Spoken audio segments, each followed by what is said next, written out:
Howdy, this is Mackenzie Franklin from SideGame LLC here in Colorado Springs, Colorado, bringing you another organizing video. Today we're going to be organizing Marvel Champions, the living card game by Fantasy Flight. Now in Marvel Champions, it is a primarily card-based game, so we're going to be using a BCW organizer box in order to store the majority of the components, in addition to some Dollar Tree trays. Now this one has lots of cards, pretty much only, not a lot of other components, so let's get right into it. So we open up the top of our BCW, and this is only a 4-column box because there are not a lot of cards out for Marvel Champions currently, but if the amount does increase, you can always upgrade to a larger size.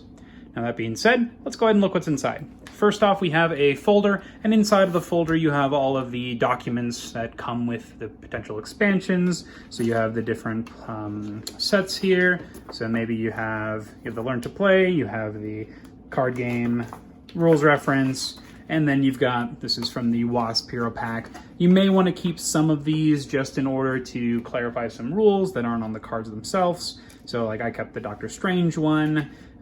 You also can keep the campaign logs from the Rise of Red Skull, things that you're going to be using every so often. You might not even dive into this a lot. You can even print out some of the achievement sheets from Fantasy Flight if that's something you're into, but everything fits nicely in here, and a lot of the packs you can just throw away because they really don't add that much complexity to the game.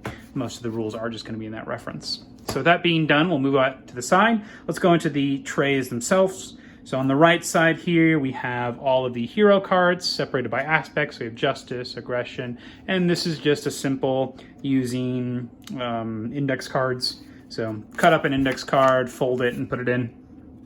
Everything's alphabetized, so it's very easy to say, what do you want to be? Ant-Man, great, let's grab Ant-Man stuff.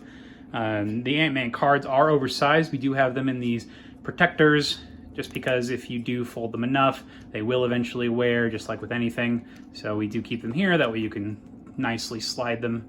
That way you're keeping them as prime condition you can, and they do luckily fit really nicely next to these trays here.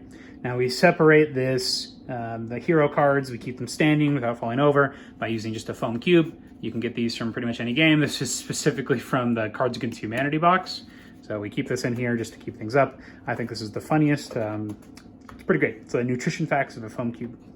Next thing we have here are some Dollar Tree crates. And these are little bins, and I prefer these over any other container or organizer.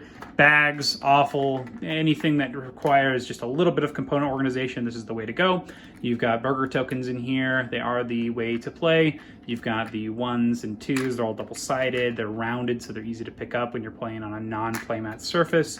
Adds for ease of access anywhere.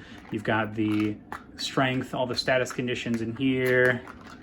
And then on the bottoms, you've got damage counters. And then you've also got the just general counters. So you have lots of different choices here. You're only going to need to pull out these 4 at the start of every game.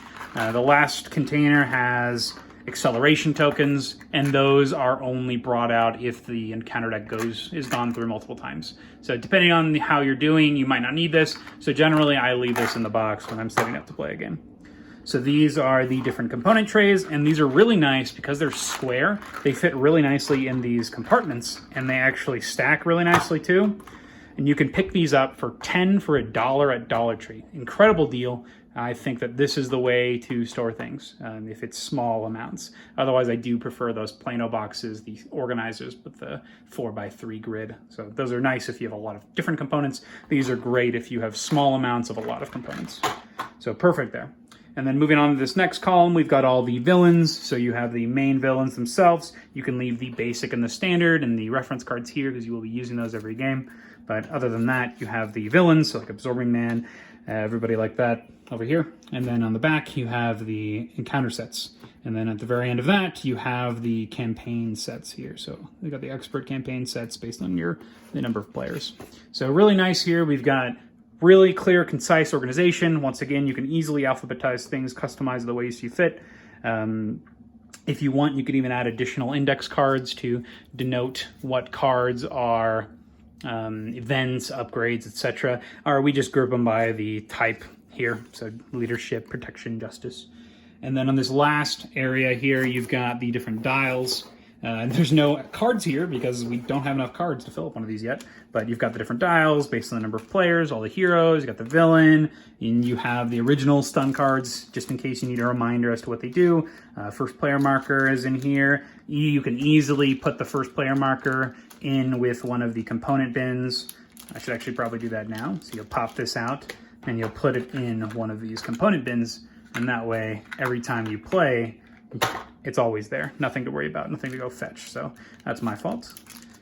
And then lastly, we got some silica gel packets in here just to make sure that the game stays nice and fresh. So no humidity, we don't want any bent cards. And lastly, a pencil, just in case you are playing the campaign. It's always good to have that, just in case. So really easy setup, really easy takedown. I think that's what lends Marvel Champions to its greatness. It's so easy to get a game started, to jump in, and there is so much to look forward to. Thank you so much for watching. If you have any questions about the video, please let me know. Leave a message in the comments. If you like this, give it a like, and can't wait to see you next time. Thanks so much. Side Game Strong.